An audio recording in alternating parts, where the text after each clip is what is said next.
E aí, torcedor do Verdão, beleza? Mais um vídeo aqui no canal JP Palmeiras para trazer as últimas do nosso Verdão, galera. Palmeiras que consegue mais uma vitória em casa no placar de 1-0 contra o Grêmio. O Verdão chega a 32 pontos, se mantém na terceira colocação, mas o Verdão tem 2 jogos a menos. Palmeiras que chegou a 10 vitórias em 15 jogos, galera. Tô trazendo aqui para vocês o troca de passes com tudo aí sobre essa partida do nosso Verdão. Fica até o final do vídeo, não se esqueça de deixar aquele like, beleza? Começando o troca de passes e contamos com vocês daqui a pouquinho para saber mais desse Palmeiras e Grêmio. Carlos Eduardo Mansur e Pitt estão aqui comigo, escalados, confirmados. Boa noite, Mansur. Tudo bem, Barreto? Boa noite, Grafite, todo mundo que assiste o Troca. Pode não ser, e não é de fato, pelo menos para mim, sempre vistoso, assim, os jogos, assistir o Palmeiras jogar. Agora, o fato é que na volta da Copa do Mundo de Clubes são 7 pontos em 3 jogos que colocam hoje o Palmeiras. Se a gente fizesse o campeonato, como a tabela do campeonato hoje ela está confusa de se examinar, né? Porque a diferença de número de jogos entre os clubes ela é grande. O Palmeiras hoje, em termos de, entre aspas, pontos perdidos, né? Se ele vence o jogo que ele tem a menos hoje do que o Cruzeiro, por exemplo, ele está à frente do Cruzeiro. E ele, nesse momento, tem o mesmo número de jogos do que o Flamengo e um jogo a menos do que o Flamengo. Então, o Palmeiras definitivamente está aí dentro do que se espera dele, que é a briga pelo título até o final. O que a gente tem feito no Redação Sport TV, Grafite, boa noite para você também, é acrescentar o aproveitamento para mostrar a tabela. Porque o critério dos pontos perdidos, ele pode causar uma distorção, porque o torcedor sempre acha que aqueles pontos... Exatamente. Que os pontos que faltam são devidos. Contra quem é o jogo que está faltando, né? Por exemplo, meu time tem 13 jogos em vez dos 17. Então, eu somo 12. Eu vou somar 12 pontos. Né? Não dá para fazer isso para todo mundo. Então, é legal olhar o aproveitamento. Aqui no GE. Globo, deixa eu só ver se eu peguei a tabela atualizadinha para não falar besteira. O Palmeiras chegou agora a 32 pontos, como a gente está vendo ali, né? Então, é isso. O aproveitamento é de 71%. O Cruzeiro tem 70% e o Flamengo 73%. De qualquer forma, você mudaria ali as posições, mas esses são os times que estão se destacando na disputa do campeonato, né? Porque atrás deles, vamos ver, o Bragantino caiu para 52% de aproveitamento, o Botafogo tem 57% e o Bahia 59%. Olha o Mirassol com 55%. Então tem realmente um trio aí se destacando na luta pelo título. E o Palmeiras, como disse o Mansur, volta firme da Copa do Mundo. Grafite, boa noite. Verdade. Boa noite, Marcelo, Mansur, amigas e amigos do Troca de Passes. É isso aí, Cruzeiro, Flamengo e Palmeiras na briga, né? Estamos chegando quase na metade do campeonato. Já atingiu metade? Não, ainda faltam alguns jogos ainda para metade do campeonato, mas que a briga vai ficar restrita. Essa é a 17ª rodada. 17ª, né? Essa rodada vai ser completa, mas o asterisco ainda vai durar um tempo. Então, mais 2 rodadas para a gente chegar ao meio do campeonato. Os outros clubes ainda tem muito campeonato pela frente ainda. O Bragantino, não sei se vai conseguir manter o fôlego. O Botafogo pode chegar com as contratações. Acho que o Internacional fez uma boa volta da pausa também. Está em franca recuperação. Tem o joga em casa amanhã com o Vasco, se eu não me engano. Mas, a princípio, esses 3 aí estão se destacando, né? Não é à toa que são os clubes que mais investiram, né? Investiram do ano passado para cá. O Flamengo está investindo, o Palmeiras investiu, o próprio Cruzeiro também. A briga vai ser boa esse ano. A 17ª rodada já foi, né? Nós estamos agora na 18ª rodada. Isso. Né? Na 17ª. Estamos na 17ª? Está sendo jogada a 17ª. Não, tá certo, porque já teve muito jogo, por isso que eu estou confundido aqui. Isso. Mas o Cruzeiro, que tem mais jogos, tem 16 jogos, né? Essa rodada vai ser completa. Não, o Corinthians tem 17. Corinthians já tem 17. 5 times vão ter... Essa rodada é completa. Como essa rodada é completa, 5 times vão terminar a rodada... Corinthians e Bragantino já tem 17. Isso, com os 17 Com 17 jogos. O Cruzeiro vai jogar amanhã, vai fazer 17 jogos. O Bragantino tem 17 jogos. O Corinthians tem 17 jogos. O São Paulo vai a 17 jogos. E o Vitória. Pelo menos daqui para frente não tem mais nenhum jogo para ser adiado, né? A não ser que ocorra algo extraordinário, porque os playoffs da Sul-Americana já acabaram, já acabou a Copa do Mundo, então agora só tem jogo para pagar, não tem mais jogo para dever. E tem outra coisa que a gente pode tentar. É evidente que tudo que a gente tenta prever sobre o Campeonato Brasileiro, a gente corre risco de cometer erros, porque o Campeonato Brasileiro ele é submetido a muitas interferências, né? Uma delas é um dos grandes efeitos colaterais do nosso calendário de janeiro a dezembro, e eu não estou propondo que ele seja mudado, porque a Libertadores ela também é jogada não de janeiro, mas vamos dizer, de fevereiro ao final de novembro. Isso. E se você invertesse o calendário brasileiro e adequasse ao europeu, você teria os nossos clubes voltando de férias para jogar o mata-mata da Libertadores. Isso seria ruim em termos de jogar em janeiro. Além de outras questões culturais, enfim. Mas o fato é que a gente tem... O argentino passava por isso, né? Voltava de férias para jogar os mata-matas da Libertadores. O fato é que a gente tem uma profunda interferência da janela, porque é onde a Europa mais compra e onde os nossos clubes, que hoje têm melhor poder aquisitivo, mais encontram oportunidade de mercado. E esse é um bom tema para tratar com o Paulo Andrade, com a nossa equipe que transmitiu agora Palmeiras e Cruzeiro. Ele já está ali com o Losetti, com o Praz. O Palmeiras era um time que a gente estava observando como uma obra em reconstrução. Isso. Né? Todo mundo já sabia que a Copa do Mundo era a despedida do Estevão, acabou sendo a despedida do Paulinho desta temporada, porque precisou de cirurgia, ainda tem jogador chegando. Né? Como é que esse Palmeiras vai voltar? Volta competitivo, como sempre. Paulo, boa noite para você, para o Losetti e para o Praz. Boa noite, Barreto, Mansur, Grafa. Pois é, e acaba perdendo também o Richard Rios, que era titular absoluto do time.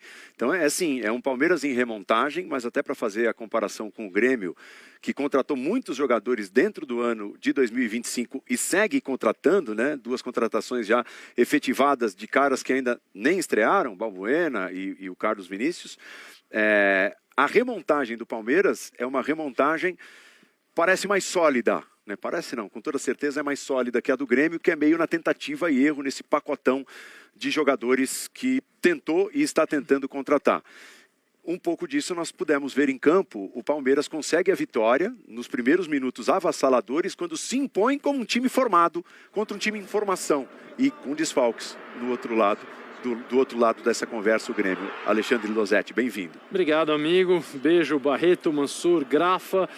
Eu falei até aqui no nosso pré-jogo, se qualquer outro time perdesse os 2 jogadores de linha que mais jogaram até aqui na temporada, e eram os casos de Estevão e Richard Rios, agora o Facundo Torres ultrapassou os 2, seria muito mais dramático e traumático para outra equipe. Mas quando você pega um trabalho de uma comissão técnica que está chegando a 5 anos no clube e que já tinha contratado, no caso, a gestão de futebol, os substitutos, o Facundo, que veio para jogar no lugar do Estevão, e o Abel disse isso no início do ano. Ele vinha jogando na esquerda porque o Estevão ainda estava aqui, passou para o lado direito. O Evangelista veio também projetando a saída do Richard Rios. Claro que haverá oscilações sem os 2, porque os 2 eram protagonistas, mas o Palmeiras se encontra muito mais rapidamente do que outras equipes. O Grêmio contrata e não monta um time que satisfaça a sua torcida, que satisfaça a história, a grandeza que tem o Grêmio. Então foi muito, realmente avassalador, como disse o Paulo, o começo do jogo. O Palmeiras se impôs, foi para cima, fez o gol muito rapidamente, deu a impressão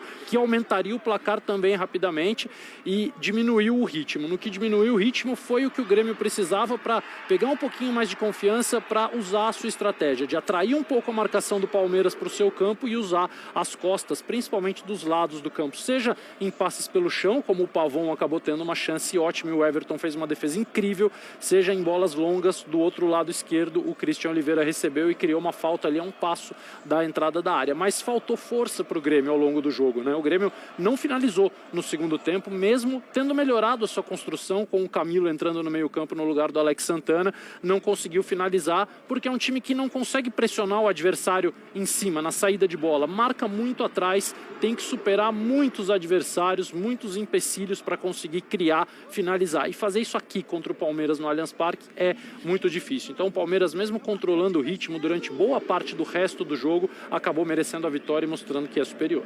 um pouco de controle de ritmo e controle de minutos dos jogadores, até porque o Palmeiras tem o início das oitavas de final da Copa do Brasil já na quarta-feira e vai enfrentar simplesmente o principal rival, o Corinthians, em Itaquera. E o Corinthians, né, que será assunto no troca de passes daqui a pouco, começou com um time absolutamente reserva, depois vieram alguns titulares no segundo tempo, empatou com o Botafogo, mas o Corinthians poupou muito mais que o Palmeiras. Obviamente o Palmeiras disputando lá em cima, né, as primeiras posições, colocou a maioria dos seus titulares, mas houve ali um controle de carga no decorrer do jogo também, né, Praz?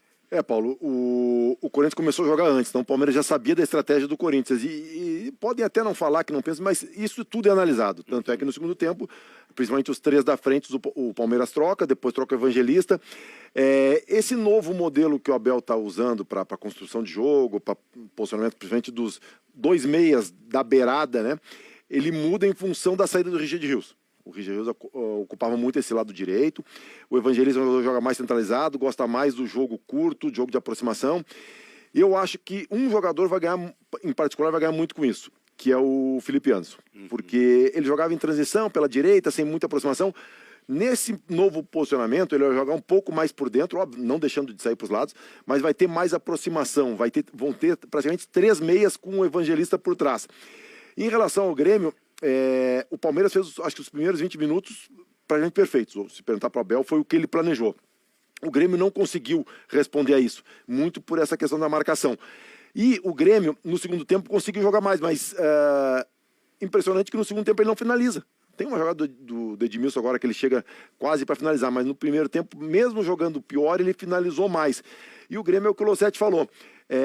O Palmeiras precisa de uma peça para ser o reserva do Evangelista, né? O Grêmio precisa de várias peças ainda e estão chegando jogadores. Então o elenco do Grêmio vai ser montado mais uma vez com a temporada de andamento e isso traz um prejuízo incalculável. E depois, né, nos últimos 10 jogos, se a gente pegar um recorte, o Grêmio não vem nada bem, de 2 eliminações para times que são, né, menores que ele, o CSA na Copa do Brasil e agora o Alianza Lima, eliminado recentemente da Sul-Americana. O Grêmio joga na terça-feira, Barreto, contra o Fortaleza, vai pagar uma dessas partidas perdidas, digamos assim, que ficaram pelo caminho do Campeonato Brasileiro, e depois entra, né, em campo novamente no Brasileirão no final de semana, enquanto o Palmeiras tem esse compromisso com o Corinthians e volta a pensar no Brasileiro contra o Vitória na semana que vem.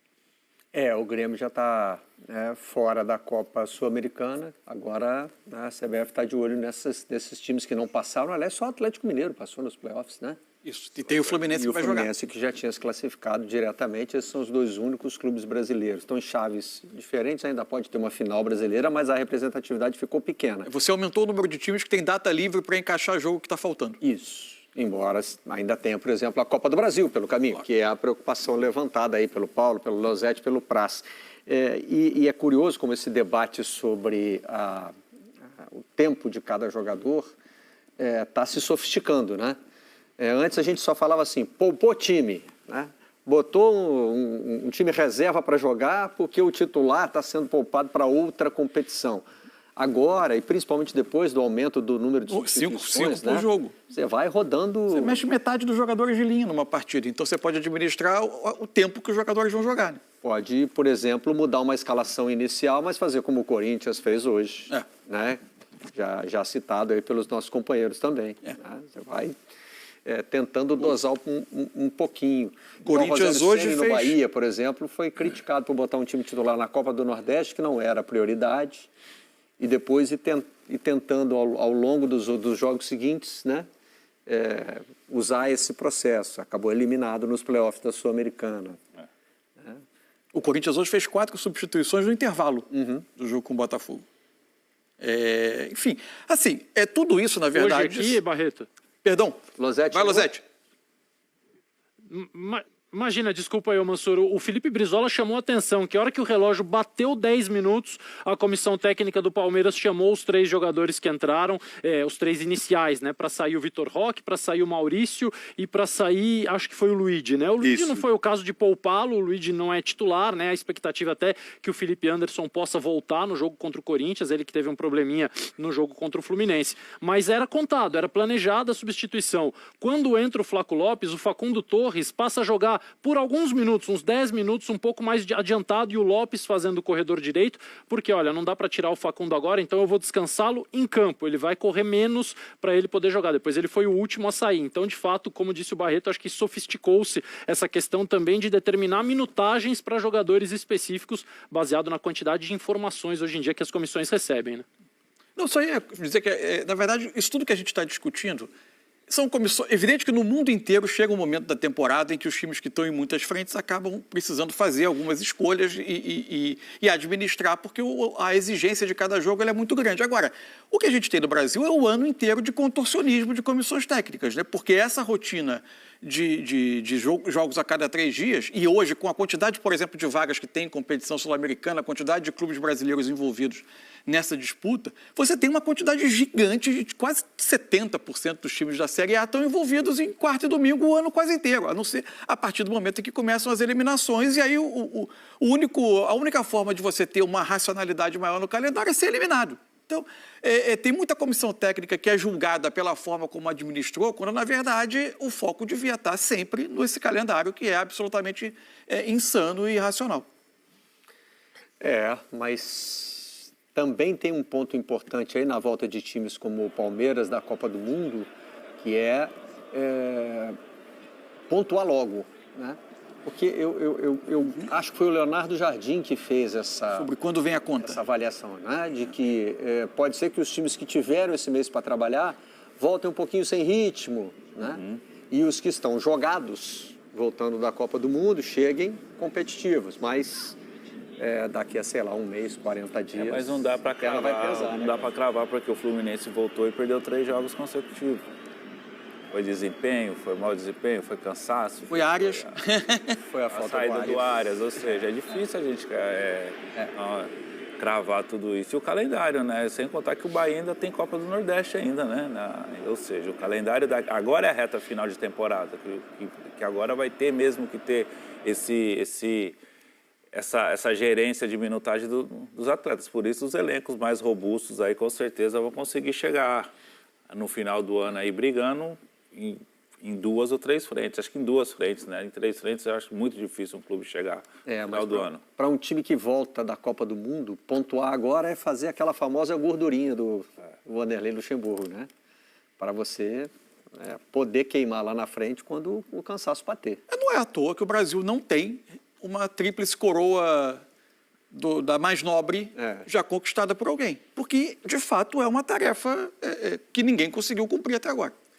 Paulo, os treinadores já começam a se movimentar por aí para as entrevistas coletivas, não é isso? Vamos nessa, exatamente, Barreto. Tá bom. Obrigado, então, pela participação Bright, de vocês. Está aí o Mano Menezes. Oportunidades, ele e André, que não tínhamos hoje. Então é isso, torcedor do Verdão. Valeu por chegar até aqui no final do vídeo. Não se esqueça de deixar aquele like, beleza? Se você ainda não for inscrito aqui no canal, já se inscreva. Ative o sininho de notificação para não perder nada que eu poste aqui no canal. Falou e até mais!